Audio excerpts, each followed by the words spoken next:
coronas, pastor. Senhor, meu Deus, meu Pai, eis aqui o teu servo, meu Pai, já conhecido no céu, Jesus.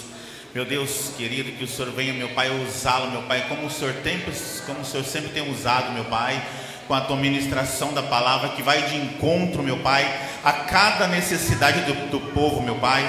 Hoje é noite de Santa Ceia, meu Pai. Que esta palavra, meu Pai, que o nosso pastor preparou, meu Pai, vai de encontro, meu Pai, a cada vida, meu Pai, limpando, lavando, meu Pai, nos preparando, Senhor Jesus, para estarmos, meu Pai, ceando, Jesus querido. Meu Pai, que o teu Espírito venha falar em cada coração, venha estar transformando, modificando, limpando, meu Pai querido, e nos fazendo entender, meu Pai, que nós somos pequenos e que o Senhor é grande, meu Pai. Usa o teu Filho poderosamente, meu Pai querido. Muito obrigado, Jesus. Amém. Graças a Deus. Meus irmãos, a paz do Senhor Jesus. Carta de Paulo aos Filipenses. O capítulo é o de número 2. Faremos a leitura do versículo 5 até o versículo de número 11. Glória a Deus.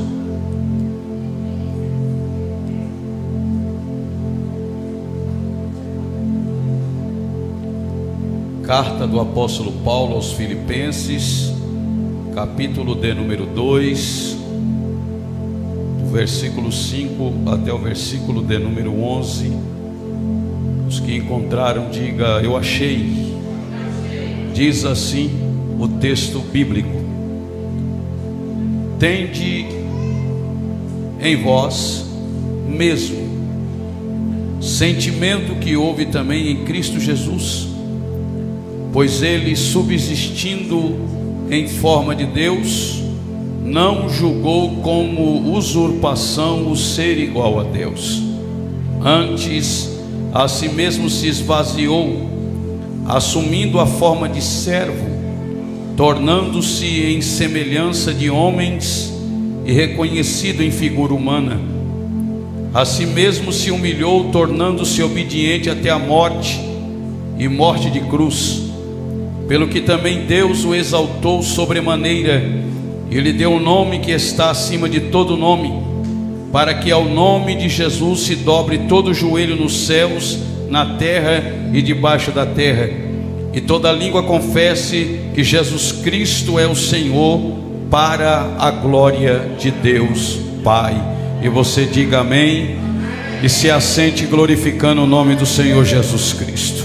Glória a Deus. Meus irmãos, nessa noite nós seremos rápido em nossa reflexão, mas hoje eu quero estar ministrando uma palavra subordinada ao tema os dois estados de Cristo: o estado de humilhação e o estado de exaltação. Os dois estados de Cristo.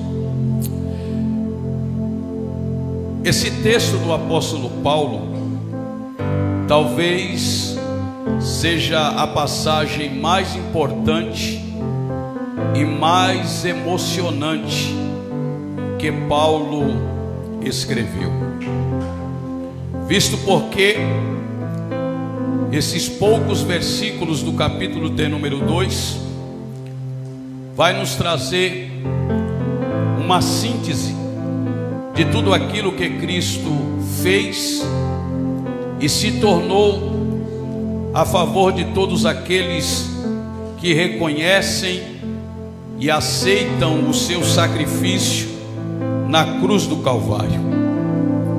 Paulo inicia esse conteúdo doutrinário que faz parte da cristologia bíblica, e o interessante que Paulo vai fazer uso desta doutrina, conectando ela à vida dos membros da igreja de Filipe.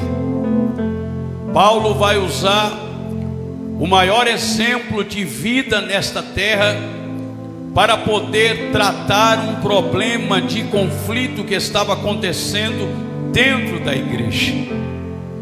Infelizmente, a igreja havia se estabelecido naquela cidade, mas estava sofrendo conflitos externos e internos. E o pior de todos os conflitos que a igreja está atravessando é exatamente os problemas internos dentro da igreja, que vai fazer com que Paulo escreva a respeito deste conteúdo teológico tão profundo, para mostrar o exemplo de Cristo, que veio para ser humilhado, mas a humilhação que ele se submeteu deu a ele o direito de ser exaltado pelo Deus Todo-Poderoso. É interessante que o problema de desunião, a falta de unidade que estava acontecendo dentro da igreja de Filipos, levou o apóstolo Paulo a relatar esta doutrina extraordinária acerca da humilhação e exaltação de Cristo. É por isso que ele inicia a sua narrativa dizendo que haja em vós o mesmo sentimento que houve em Cristo Jesus. Uma igreja só vai poder viver a unidade cristã se ela exatamente carregar o mesmo sentimento que há em Cristo Jesus. O seu maior modelo de vida não é o pastor da igreja, o seu maior modelo de vida não é os obreiros da igreja, o seu maior modelo de vida tem que ser Jesus, aquele que morreu, mas ressuscitou ao terceiro dia. Porque se a igreja entender este princípio, nós vamos conseguir resolver, solucionar os nossos problemas internos, vamos conseguir ajustar a nossa vida ao padrão de Cristo. Porque se nós não ajustarmos a nossa vida de acordo com aquilo que Cristo foi, com aquilo que Cristo fez, com aquilo que Cristo realizou, infelizmente nós estaremos fadados ao fracasso de viver uma eternidade distante de Deus, uma eternidade separada de Deus. Mas eu quero nesta noite liberar esta palavra sobre a igreja DBN, dizendo: você está aqui para refletir a glória de Cristo através da sua vida e através das suas atitudes. Olha para o irmão que está do seu lado e pergunta para ele: se hoje alguém olhar para você, diga, ele virá o reflexo de quem?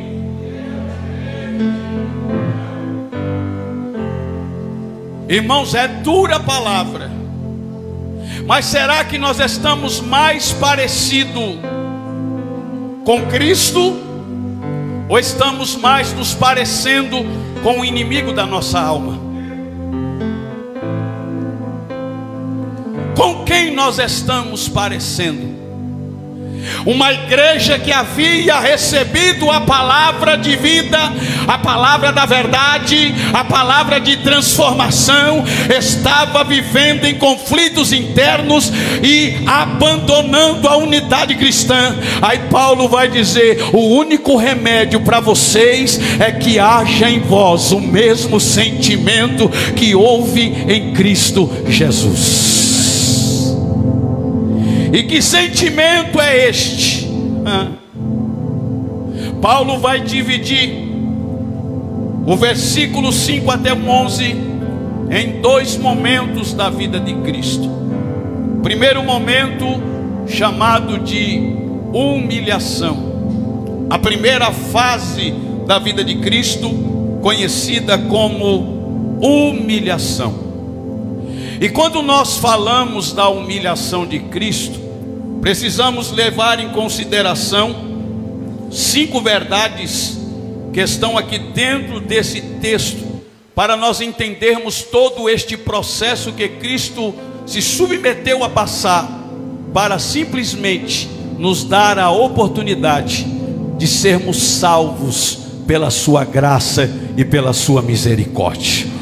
Eu sei que esse tipo de mensagem não é mensagem que traz ibope para pregador, porque hoje a igreja não se ouve mais falar disso, mas aqui nós vamos continuar até o grande dia do arrebatamento da igreja falando essas verdades. Em primeiro lugar, o que eu aprendo sobre a humilhação de Cristo é que Ele, de forma voluntária, Ele abriu mão de todos os seus direitos. O versículo 6 diz assim: pois Ele, subsistindo em forma de Deus, não julgou por usurpação ser igual a Deus. Preste atenção nisso. Nós precisamos valorizar a vida cristã, nós precisamos valorizar a palavra de Deus, nós precisamos valorizar aquilo que está disponibilizado em nossas vidas quanto às questões eternas. Por quê? Porque alguém se humilhou, alguém teve que assumir uma condição desprezível para te dar a oportunidade de estar aqui. Nós precisamos valorizar aquilo que Cristo fez, e Ele não foi obrigado a fazer isso, Ele não foi encurralado a fazer isso. Ele estava lá na sua glória, recebendo a adoração dos anjos de dia e de noite. Ele não tinha motivo para fazer isso, ele não tinha o porquê fazer isso, mas Ele olhou para mim e para você, e Ele disse: a única coisa que me motiva a abrir mão de todos os meus direitos é o amor que eu tenho por eles, e por este amor eu vou abrir mão voluntariamente de todos os meus direitos. Será que você sabe o que é isso, irmãos? Jesus Cristo abriu mão de todos os direitos que Ele tinha lá na eternidade. Ele abriu mão de ser adorado pelos anjos, Ele abriu mão de receber glória dos anjos, Ele abriu mão de receber adoração dos anjos, Ele abriu mão de continuar no controle de todas as coisas como Deus soberano. Ele abriu mão de todos os seus atributos incomunicáveis. Ele deixou de lado a onisciência, a onipresença, a onipotência, simplesmente porque Ele nos amou primeiro, e Ele queria voluntariamente nos demonstrar este amor através da sua humilhação. Aleluia. A primeira verdade é que Jesus, de forma voluntária, Ele abriu mão dos seus direitos. Agora pergunta para o seu irmão: se Ele abriu mão, diga, se Ele abriu mão dos seus direitos, diga o porquê. Às vezes você tem dificuldade de abrir mão dos seus direitos. Às vezes nós somos egoístas. Às vezes queremos viver uma vida cristã olhando somente para o nosso umbigo, e não temos disposição de abrirmos mão dos nossos direitos para termos o direito de viver coisas maiores da parte de Deus sobre a nossa vida.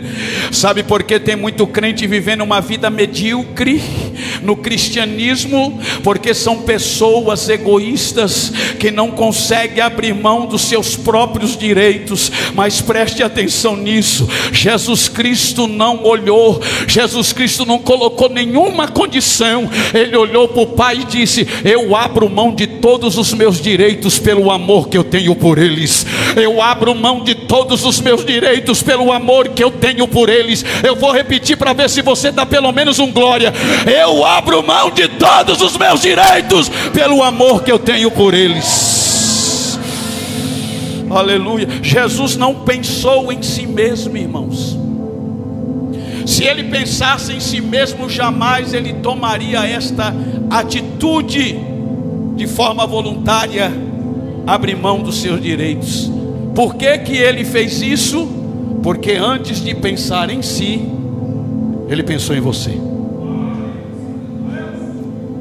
Vou repetir: antes dele pensar em si, Ele pensou em você. Paulo está dizendo que haja em vós o mesmo sentimento que houve em Cristo Jesus. A primeira coisa que você precisa entender: a vida cristã exige de mim abrir mão dos meus direitos. A vida cristã exige de mim pensar mais no próximo do que em mim mesmo, porque se eu não tiver disposição para ter esse tipo de atitude, infelizmente eu estarei perdendo tempo na casa de Deus e perderei a maior riqueza que está reservada para todos os salvos, que é a certeza de viver uma eternidade com Deus, glorificando e exaltando o nome deles. O grande problema é que às vezes nós queremos usar os privilégios que temos para nos beneficiar, mas Jesus não fez isso, porque mesmo assumindo a condição humana, ele tinha privilégios, mas os privilégios ele não usou para se beneficiar. Vai aí, meu filho, toca aí para me inspirar.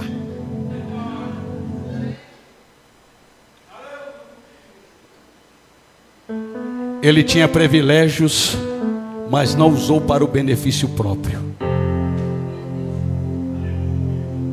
Será que os privilégios que Deus tem nos dado, será que nós estamos usando a favor de quem está do nosso lado? Ou simplesmente temos usado os privilégios que Deus nos deu para estarmos com a nossa foto estampada no cartaz? Para nós queremos um lugar de vaidade, um lugar de orgulho humano, um lugar de apresentação. Porque hoje estar assim, irmãos, eu conheci alguns obreiros nesta minha caminhada cristã que dava medo de chamá-lo de obreiro, porque se não colocasse a foto no cartaz, ele já te ligava e falava: pastor, porque a minha foto não está aí? Se ele não sentasse no altar, ele questionava: por que eu não posso sentar nesta cadeira? Entenda esta verdade: Cristo, ele tinha privilégios, mas ele usou a favor dos homens, ele usou a favor da minha e da tua vida, e nós precisamos fazer o mesmo. Os nossos privilégios não é para nós nos destacarmos acima de ninguém. O nosso privilégio não é para nós nos apresentarmos. Os nossos privilégios é para dizer assim como Cristo disse: eu não vim para ser servido, mas eu vim para servir e dar a minha vida em resgate de muitos. Sabe qual é o maior exemplo de quem usa os privilégios para si próprio? Ele exatamente se tornará o reflexo do pior ser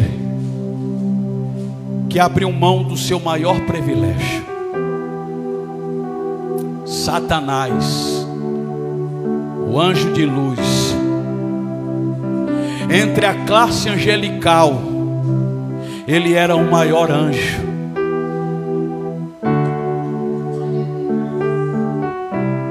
Ele carregava a presença de Deus. Irmão, quem é que tem o privilégio de carregar a presença de Deus e querer alguma coisa acima disso?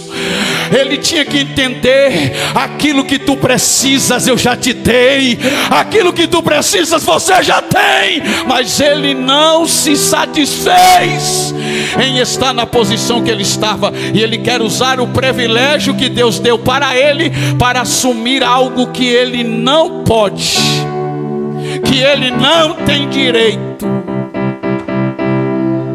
Sempre quando nós usamos os nossos privilégios para tentar nos beneficiar, nós estamos querendo tomar posse de algo que nós não podemos, que não nos pertence. Os privilégios que Deus nos dá é simplesmente para servir alguém. Em segundo lugar, a humilhação me mostra que Cristo se esvaziou. Ele não só abre mão dos seus direitos, mas como ele também se esvazia. Se esvazia a tal ponto de abrir mão de todas as prerrogativas divinas Ele carrega a natureza humana, mas não faz uso das prerrogativas divinas. Ele se esvazia, deixando de lado a onisciência, a onipresença, a onipotência, a soberania, e ele assume 100% a condição humana. Para quê? Para nos mostrar que assim como ele teve condições de viver uma vida de renúncia do pecado, de obediência a Deus, nós também temos esta condição. E alguém vai falar, mas ele fez isso porque ele era Deus. Ele era Deus, mas não usou as prerrogativas divinas. Ele se esvaziou de si. Ele abriu mão do céu. Ele abriu mão da glória que ele recebia dos anjos. Ele abriu mão do seu trono, simplesmente para assumir a condição humana, porque ele nos amou de uma tal maneira que ele teve disposição de se esvaziar. Agora deixa eu te perguntar, irmão, será que vale a pena carregar o orgulho dentro de nós? Porque às vezes nós somos tão orgulhosos. Porque às vezes nós somos tão hipócritas em nossas atitudes.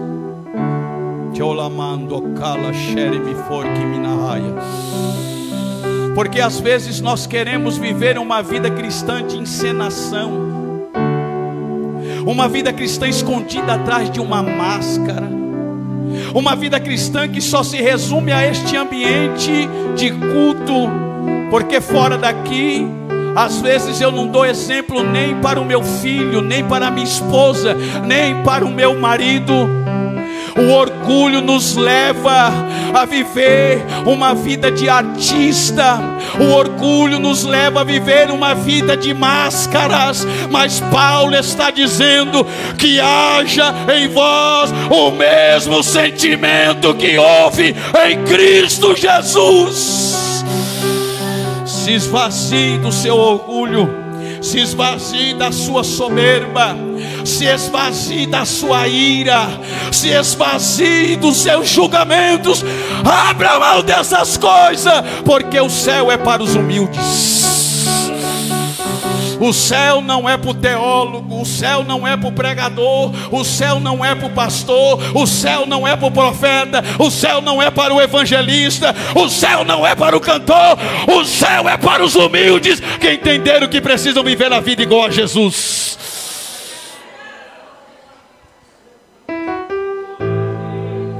Ele se esvaziou de tal maneira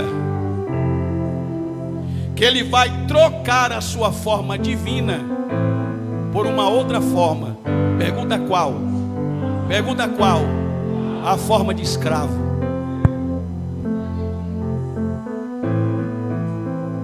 Já imaginou isso, pastor Erickson? Um ser divino que tinha a forma divina, e ele troca a forma divina pela forma de escravo. Por que você está fazendo isso, Jesus? Porque eu amo eles. Por que você está fazendo isso, Jesus? Porque eles estavam perdidos nas mãos de Satanás, não teriam direito à eternidade, porque o salário do pecado é a morte. Eles iriam morrer eternamente e ficariam afastados de mim. Mas eu, por amor e por misericórdia, eu assumo a condição de humilhação para dar a eles o direito de honra e de uma posição gloriosa diante da presença do meu Pai. Aleluia, aleluia, aleluia. Ele se esvaziou, se esvaziou, se esvaziou. Irmão, Jesus não nasceu em uma família de reis. Ele sendo Deus, pastor Erickson, ele não poderia escolher a família que ele queria nascer? Poderia. Peraí, eu sou o Todo-Poderoso, eu sou o soberano, eu tenho atributos que é inerente somente a mim. Os homens não podem exercer esses atributos. Ele poderia escolher a melhor família, a família mais rica para nascer. Mas o que ele fez? Não, eu vou me esvaziar até nesse sentido. Irmão, se você não chorar com essa mensagem, eu dar um glória. Vou falar igual o Marcos Feliciano fala: você está com defeito de fabricação.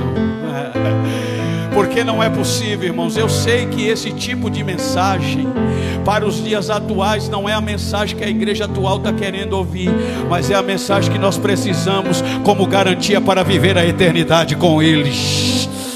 Ele se esvaziou, que Ele abriu mão de toda a sua riqueza. Olha que Paulo disse que nós conhecemos a graça de Jesus Cristo, que sendo rico se fez pobre por amor de vós, para que pela sua pobreza vós tornasseis ricos. Olha para o teu irmão que está do seu lado e diga para ele assim, ó: quem é pobre é o diabo. Diga aí, eu não estou falando de questão de vida financeira, não é isso não. Eu estou falando da riqueza do céu, da riqueza do alto, das riquezas espirituais. Você pode, irmão, não ter um carro, você pode não ter uma casa, você pode ser o irmão mais humilde aqui dentro desta igreja, mas uma coisa é certa: você tem autoridade para orar para o diabo e dizer: eu sou rico, porque ele se fez pobre para me dar a riqueza do céu. Aleluia. Quem pode glorificar o nome de Jesus nesta noite por esta verdade? Profetiza para duas pessoas e diga assim: descansa o teu coração, porque você é rico. Já tem uma herança que está garantida para você. Eu vou repetir: já tem uma herança que está garantida para você.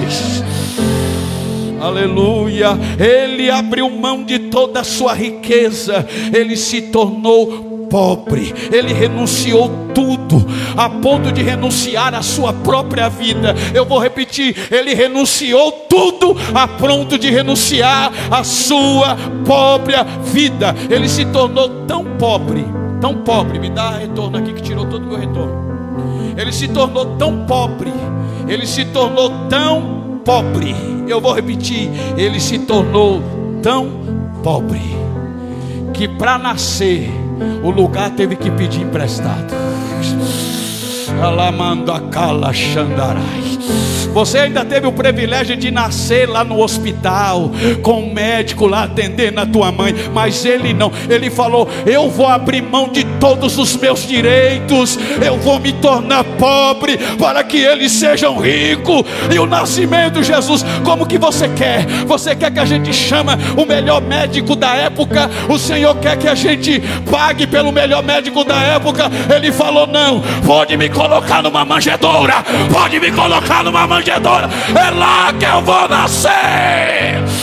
Oh, quem pode adorar a Ele? Quem pode adorar a Ele? Quem pode adorar a Ele? Até para pernoitar ele tinha que pedir casa emprestada. Oh meu Deus, Jesus não quis ficar nem no conforto da casa dele.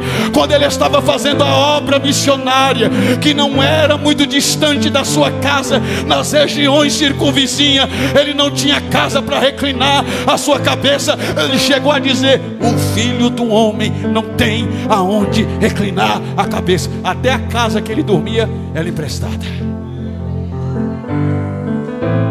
Vai entender porque ele não quis nada dele, era tudo emprestado. Oh glória.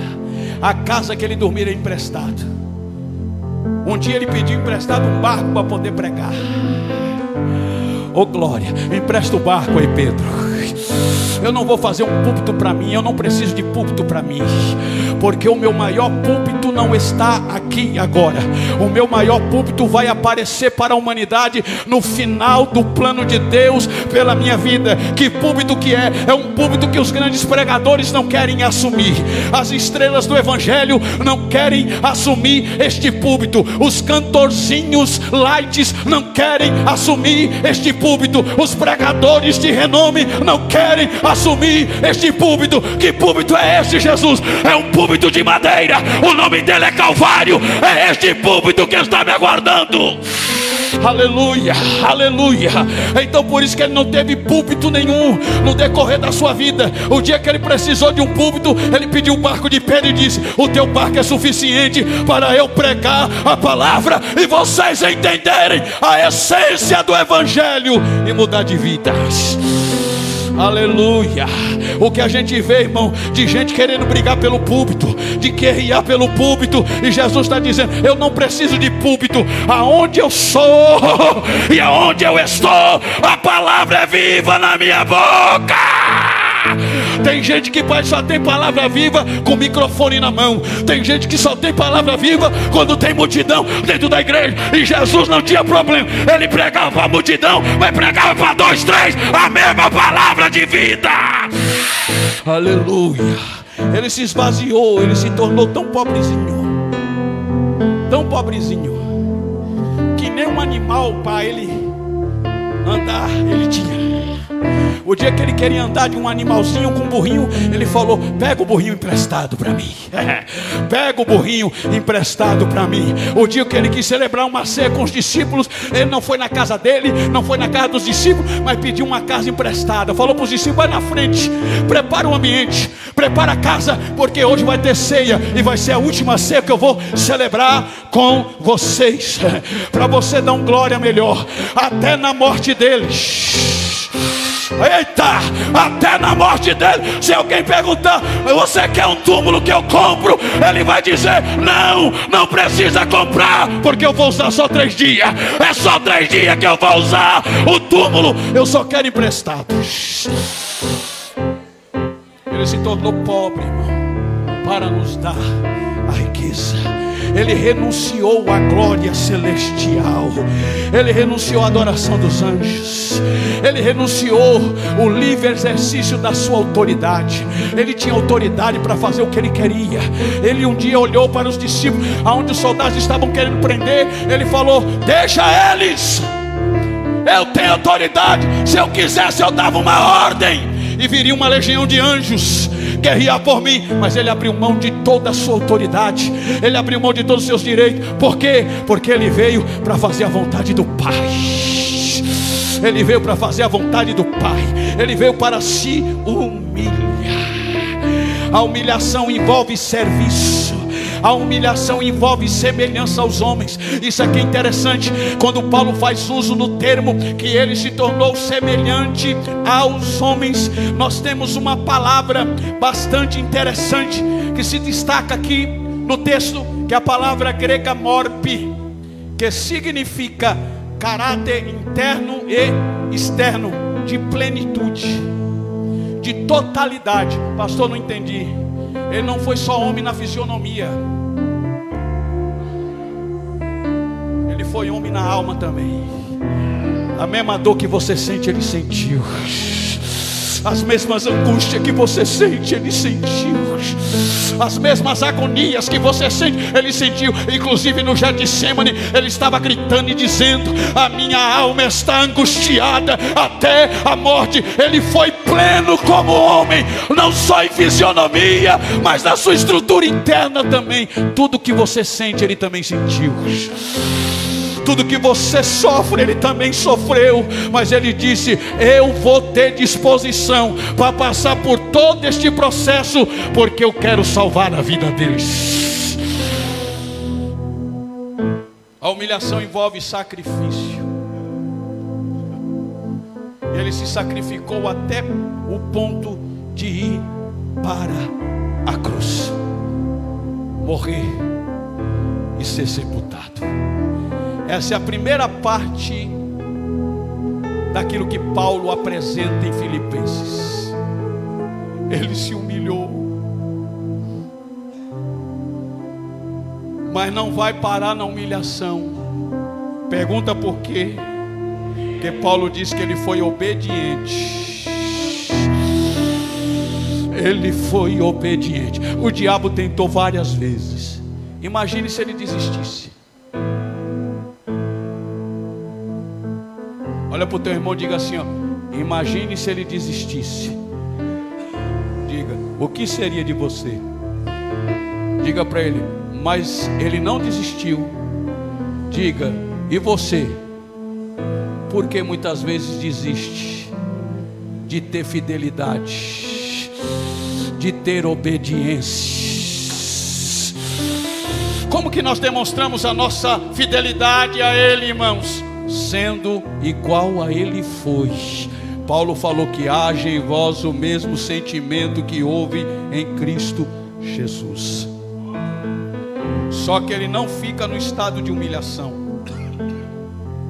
A humilhação foi necessária para nos resgatar dos nossos pecados, mas ele também entra no estado de exaltação. Para quê? Para garantir o que ele fez no estado de humilhação.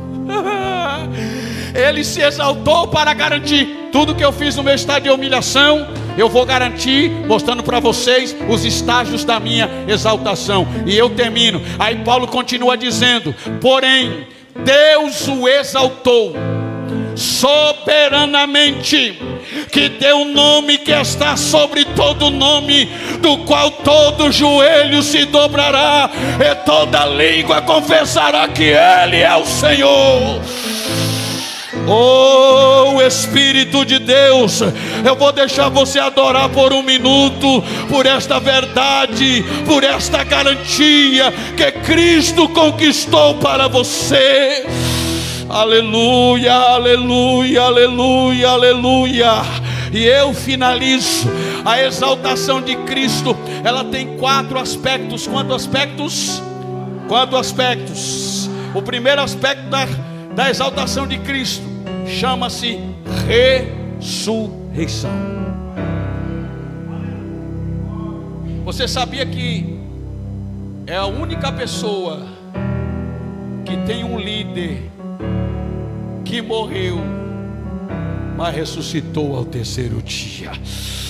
A ressurreição é a garantia de tudo que ele fez no estágio de humilhação.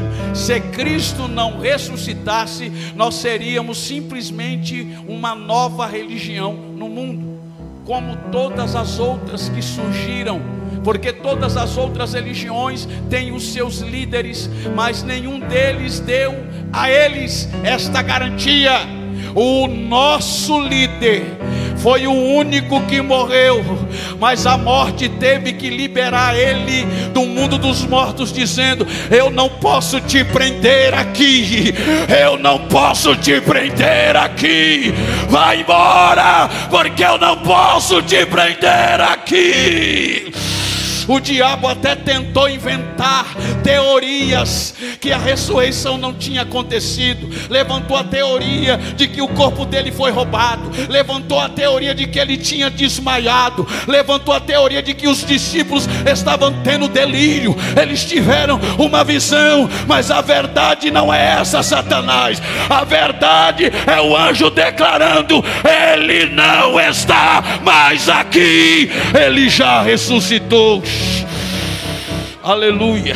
E ele ressuscita como? Primeiro, ele ressuscita pelo seu poder, e segundo, ele ressuscita pelo poder do Pai. O Pai e ele manifestaram o poder no dia da ressurreição, e ele declarou para os discípulos: é eu quem estou vivo aqui com vocês, como garantia de tudo aquilo que eu realizei ao vosso favor. E qual que é o propósito da ressurreição? Paulo vai falar em 1 Coríntios capítulo 15, que o primeiro propósito da ressurreição é garantir encontro pessoal com Ele. Irmão, se você... Eu vou falar de novo para ver se pelo menos você melhora, porque às vezes você fica tão felizinho que vai falar diante do prefeito da cidade, do vereador da cidade. Meu irmão, aqui não é vereador, aqui não é prefeito, aqui não é presidente, aqui não é delegado, aqui não é advogado, aqui é o dono da vida. A ressurreição garante o encontro pessoal com Ele. Ele ressuscitou e ele garante o encontro pessoal com Ele. A ressurreição de Cristo garante a pregação da igreja. É por isso que a igreja é a única portadora de uma mensagem que transforma, de uma mensagem que muda. Todas as outras religiões, eles enganam a consciência dos homens, mas a única instituição que tem autoridade naquilo que fala, naquilo que prega, naquilo que ensina, é a igreja. E por que a palavra da igreja tem poder? Porque Ele ressuscitou. Paulo disse que a ressurreição é a garantia da pregação. Paulo falou assim: se Ele não tivesse ressuscitado, a nossa pregação seria vã. mas como Ele ressuscitou, a nossa palavra é poder. Lá na igreja de Corinto, que estavam brigando, querendo ouvir outro tipo de mensagem, Paulo chegou e falou assim: a palavra da cruz é loucura para quem é carnal, a palavra da cruz é loucura para quem é desobediente, a palavra da cruz é loucura para o rebelde, a palavra da cruz é loucura para o ímpio, mas para nós que somos salvos, é o poder de Deus, a palavra da cruz. Aleluia. A ressurreição de Cristo garante a nossa fé como alicerce da igreja. Aleluia. A ressurreição de Cristo é a garantia da vitória da igreja. Eu vou repetir: a ressurreição de Cristo é a garantia da vitória da igreja. Ei, Satanás, ei, cabeça rachada, ninguém tira a vitória da igreja. Por quê? Porque ele mesmo profetizou dizendo: sobre esta pedra eu edificarei a minha igreja, e as portas do inferno não prevalecerão contra ela. Aleluia. A ressurreição de Cristo é a garantia de que todos os que já morreram com Cristo até hoje ressuscitarão num corpo glorificado. Aleluia, irmão, você tem que desejar isso. A ressurreição de Jesus é a vitória definitiva. Ouça isso: a ressurreição de Jesus é a vitória definitiva da igreja sobre a morte, sobre o inferno, sobre o pecado e sobre a lei. Eu vou repetir: a ressurreição de Jesus é a garantia da igreja sobre a morte. A morte não tem mais poder sobre você. Eu vou repetir: a morte não tem mais poder sobre você. Tem crente que fica apavorado com medo de morrer. Meu irmão, a morte é lucro para você. A morte é passaporte para você abraçar a Jesus. A morte é passaporte para você começar a eternidade com Ele. A morte não tem autoridade, porque a ressurreição garante a nossa vitória definitiva sobre a morte, sobre o inferno. O inferno vai ser inaugurado, mas nós não vamos estar lá. Eu vou repetir: o inferno vai ser inaugurado, mas nós não vamos estar lá. Aleluia, aleluia. Estaremos em um corpo glorificado. O segundo aspecto da glorificação de Cristo, da exaltação de Cristo, é a sua ascensão. Ele entra na presença do Pai para mostrar ao Pai que a obra havia sido terminada, e com isso ele se assenta novamente à direita de Deus. Está lá em Hebreus capítulo de número 1. Para que a ascensão de Cristo é a garantia daquilo que Ele fez, daquilo que Ele conquistou e daquilo que Ele vai repartir conosco. A sua ascensão em subir, terminando a obra na cruz, Ele está garantindo para nós: no mesmo trono que eu me assentei, você vai se assentar comigo também. Você vai se assentar comigo também. Aleluia. Eu já estou terminando.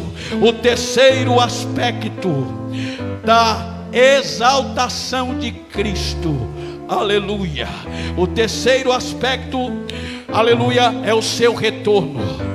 Ele ressuscitou, ele subiu, mas ele vai voltar. Vou repetir: ele ressuscitou, ele subiu, mas ele vai voltar. Cutuca o teu irmão, pergunta para ele: tu está preparado para isso? Diga para ele assim: não tem nadinha que pode te impedir você subir hoje.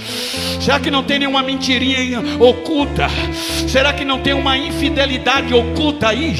Será que não tem um pecadinho de estimação aí? Se a trombeta tocar agora, será que eu e você estamos preparados para se encontrar com Jesus Cristo nos ares? A exaltação envolve o retorno dele. Aleluia. E eu finalizo. E a exaltação de Cristo envolve a sua glória. Se você subir no arrebatamento, você voltará com Ele em glória, para fazer parte do governo milenar. Mas se tu for infiel, a igreja sobe e tu fica. Eu quero ver, irmão, naquele dia, crente rebelde, crente desobediente, crente que não ora, crente que não gosta de Bíblia, crente que não gosta de estudo, vai chegar desesperado dentro da igreja. Cadê o pastor? Cadê o pastor? Ô pastor, me ajuda. A minha filha estava grávida e não sei o que aconteceu, sumiu a criança do ventre dela. Ela macandaraia, churimicalamaia. Ô pastor, me ajuda, eu recebi notícia de que tem uns parentes meus sumindo lá na região norte do país. Cadê o pastor da igreja? A igreja vai estar fechada. Sabe por quê? Porque a trombeta já tocou. Oh meu Deus, se desprenda das coisas desta vida, irmão. Para de viver esta vida dupla. Esta vida, um dia está bem, outro dia está mal. Um dia está de pé, outro dia está caído. Um dia está alegre, outro dia está triste. Para de viver essa vida. O que Jesus conquistou para você já é o suficiente daquilo que você precisa. Sabe por que às vezes a gente fica tristezinho, aborrecidinho com algumas coisas, e às vezes começa até a capengar na fé? É porque o que Cristo fez por nós não é suficiente. Porque o dia que eu entender que o que Jesus fez por nós, por mim, por você é suficiente, vai faltar comida e eu vou dizer glória. Vai faltar roupa, eu vou dizer glória. Eu vou ficar doente, eu vou dizer glória seja dada ao nome de Jesus. Eu vou ficar desempregado, eu vou dizer glória seja dada ao nome dele. A maior riqueza ele já conquistou para mim lá na cruz do Calvário. Fica de pé, fica de pé. Aleluia, aleluia, aleluia. Quem pode glorificar a Deus por esta palavra?